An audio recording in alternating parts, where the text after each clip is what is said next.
मौसम से जुड़ी सटीक जानकारी और खबरों के लिए हमारे YouTube चैनल को सब्सक्राइब करें और बेल आइकन दबाकर हर खबर पर रखें नजर। नमस्ते दोस्तों, स्काईमेट वेदर में आप सभी का स्वागत है। मेरा नाम महेश पलावत है। ये 30 नवंबर का वीडियो है। इस वीडियो में हम देखेंगे कि जो समुद्री तूफान दितवा बना है उसका क्या असर होने वाला है। ऑलरेडी श्रीलंका में हमने देखा कि बदकिस्मती से 123 लोगों की जान इस तूफान के कारण चली गई है। और मैं आप सबसे माफी चाहता हूं कि मैं ये 7 दिन बाद ये वीडियो बना रहा हूं। मैं छुट्टी पे था, बाहर गया हुआ था और ये छुट्टी के आने के बाद ही मैं ये वीडियो बना पा रहा हूं। तो कोशिश करूंगा कि मैं समय पे वीडियो बनाऊं और 2 वीडियो मैं रोज बनाने की अब कोशिश करता रहूंगा। तो एक पहले वेदर सिस्टम देख लेते हैं। तो एक वेस्टर्न डिस्टर्बेंस है, वैसे मैंने WD लिखा हुआ है वेस्टर्न डिस्टर्बेंस, लेकिन ये पंजाब के ऊपर एक साइक्लोनिक सर्कुलेशन के रूप में दिखाई दे रहा है। तो इसका असर लद्दाख के कुछ इलाकों में और जम्मू कश्मीर के ऊंचे पहाड़ों पर हल्की बारिश और स्नोफॉल के रूप में हो सकता है। और इसके बाद जो नया वेस्टर्न डिस्टर्बेंस है वो आप कह सकते हैं कि काफी दूर है। यहाँ पर आप हो सकता है कि इस जगह पर ये बन रहा हो, ये काफी दूर है, यहाँ पर बन रहा है। और ये 5 तारीख को जम्मू कश्मीर, गिलगित बाल्टिस्तान, मुजफ्फराबाद, लद्दाख और हो सकता है कि हिमाचल प्रदेश के ऊंचे पहाड़ों पर स्नोफॉल दे दे। तो ये जो वेस्टर्न डिस्टर्बेंस है यह काफी दिनों के बाद आ रहे हैं। इससे पहले आपने देखा होगा कि नवंबर लगभग सूखा निकला था और अक्टूबर के शुरुआती दौर में हालांकि स्नोफॉल हुआ था। और इस बार नवंबर में भी इतनी सर्दी नहीं पड़ी है, विंटर रेन नहीं हुई, बर्फबारी नहीं हुई, इसीलिए जो सर्दी है कड़ाके की वो अभी तक दिखाई नहीं दी है। तो ये इस पर हम नजर रखे रहेंगे। एक साइक्लोनिक सर्कुलेशन असम के ऊपर बना हुआ है और जो साइक्लोन है ये समुद्री तूफान ये है दितवा। ये समुद्री तूफान है ये श्रीलंका से होता हुआ गया है। तो श्रीलंका में इसने 123 लोगों की जान ले ली है जमीन धंसने वगैरह से। और इलेक्ट्रिसिटी के जो फेलियर के कारण जो बिजली वगैरह जो होता है, मतलब कि करंट लगता है, उससे भी लोगों की जान गई है।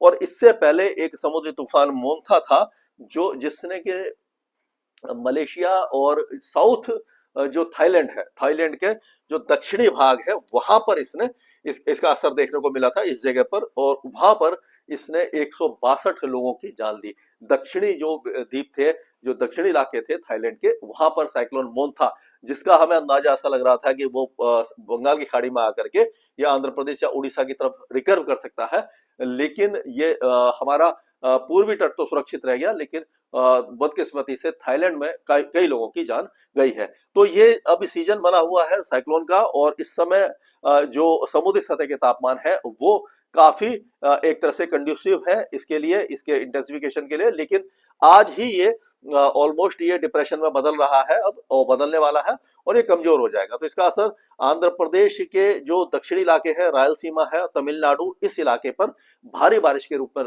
दिखाई देगा। और अगले 24 घंटों के दौरान समुद्र में ऊंची लहरें उठेंगी, तेज हवाएं चलेंगी। तो यानी मछुआरा भाइयों को सलाह दी जाती है कि वो आंध्र प्रदेश और तमिलनाडु के तट पर थोड़ा सा 24 से 36 घंटों के दौरान न जाए। उसके बाद ही वो अपने जो डे टू डे एक्टिविटीज है उस पर ध्यान देना शुरू करें। तो अब अगर इस समय हम देखें कि जो इस तूफान के कारण पिछले 24 घंटों में जो बारिश हुई है उसका अगर हम आकलन करें तो आप देखिए ये कराईकल वगैरह जो दक्षिणी तमिलनाडु है और दक्षिण तटीय तमिलनाडु है, यहाँ पर ज्यादा बारिश हुई है। कोस्टल आंध्र प्रदेश में बहुत कम हुई है। South coast of Andhra Pradesh, Chennai वगैरह में और अंदरूनी तमिलनाडु में भी बारिशी गतिविधियां देखने को हमें मिली है।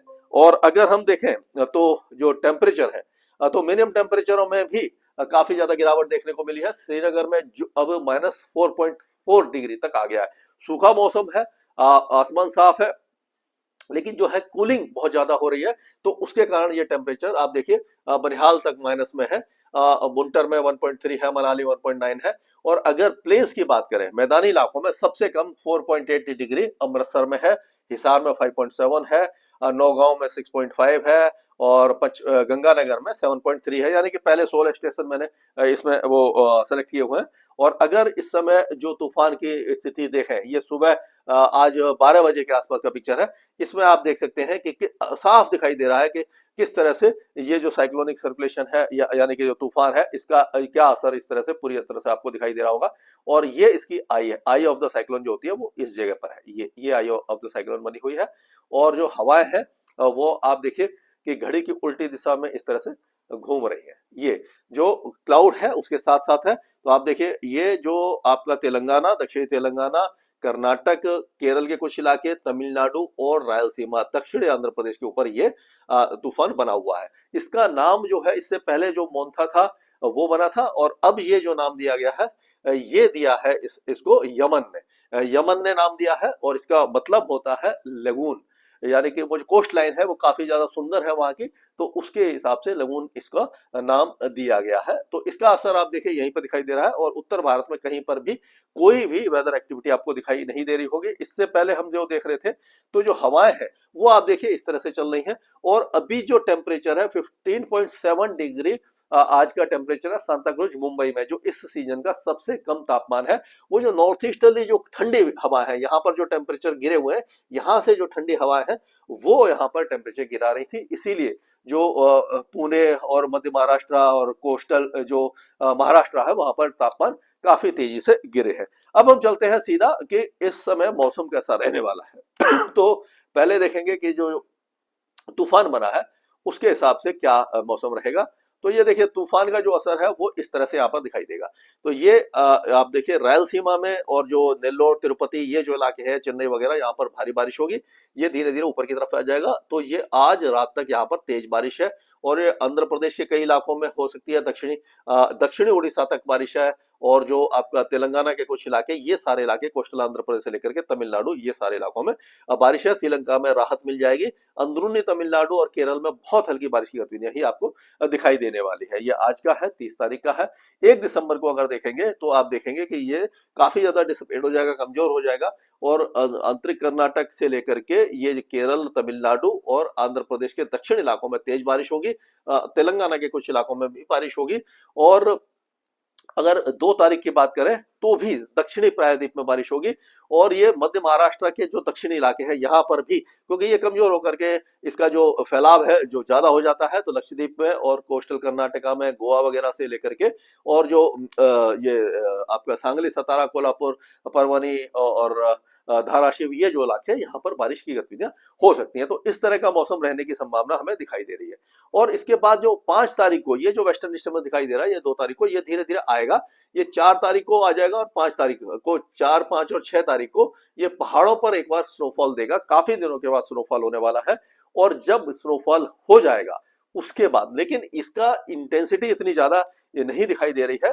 तो ये जो पर्टिकुलर सिस्टम है इसमें, मतलब ये वेस्टर्न डिस्टर्बेंस है, ये बहुत ज्यादा सशक्त तो नहीं दिखाई दे रहा, लेकिन इसका ये रहेगा कि यहाँ पर ये जो आगे की तरफ जब आएगा, यहाँ पर आएगा, WD आएगा, तो ये इलाकों में तो ये स्नोफॉल और बारिश देगा। लेकिन इंड्यूस्ड साइक्लोनिक सर्कुलेशन अगर पंजाब या राजस्थान पर बन गया होता तो इसके असर से उत्तर भारत में भी बारिश हो जाती। अगर बारिश होती, नमी बढ़ती और कोहरा छाता, और उस समय जो वो था कि जो दिन के तापमान भी गिरते। लेकिन आप चिंता न करें, जैसे ही ये वेस्टर्न डिस्टर्बेंस निकलेगा 6 तारीख के बाद, तो जो उत्तरी हवाएं चलेंगी, यानी 5 तारीख से या 6 तारीख से ही आप देखेंगे उत्तरी हवाएं चलेंगी, तो उत्तर भारत में खास करके पंजाब, हरियाणा, दिल्ली, पश्चिमी उत्तर प्रदेश, उत्तरी राजस्थान तक जो तापमान है काफी तेजी से गिरेंगे, और कड़ाके की सर्दी सुबह और रात की दिखाई देने लग जाएगी।